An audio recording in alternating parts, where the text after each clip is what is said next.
Welcome team! Back due to popular demand is Big ANTS Mobility Mania. New name for it because it's a new week.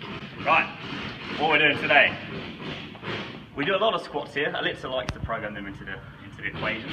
But what we don't do is spend enough time sat at the bottom. So that is going to be your homework for this week. So you're going to grab hold.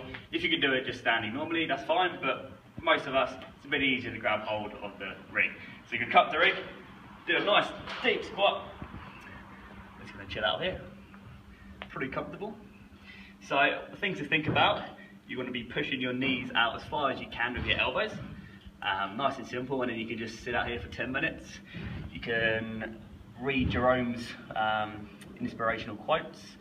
You can get singing for our karaoke coming up. Whatever you want, read a book, just chill out. Cool, so that's going to be the first one. And there's another thing for this, because last week, I haven't seen anyone doing last week's. Like, oh yeah, sweet as, cool video, bro. That's about it. Didn't see anything after that. So this week, whoever we see doing it gets a special prize at the end of it. And that's going to be your motivation this week. So 10 minutes of that, first thing, done. All right, number 2. Oh, bit chewed by the dog, but all good. So what we're going to do, we're going to work on this part of your quads here.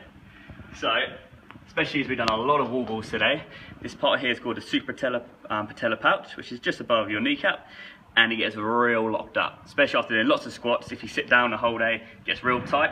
What that does, because all these fibers here join up, it gets real tight in your knee, causes your knee to be pulled into the socket, end up getting pain below it or above it. So we want to get rid of that. So what we're doing today is we're going to pop this on the floor, and we're just going to spend 5 minutes on each knee, just around that point there.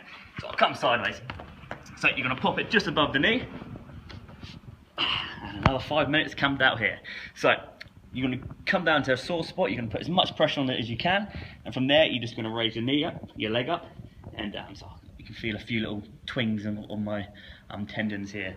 So that's pretty nasty. You're going to come inside, you're going to come all the way onto the outside, and you're just going to search around for any sore spots, really. As soon as you find the sore spot, again, bring that leg up and down. You can do that until you feel it release. You feel it moving across your, moving a bit easier, just until it's all nice and ready for squatting, basically. So 5 minutes one leg, 5 minutes on the other leg. This is going to be located in the box over here. Right, that's your homework. Done.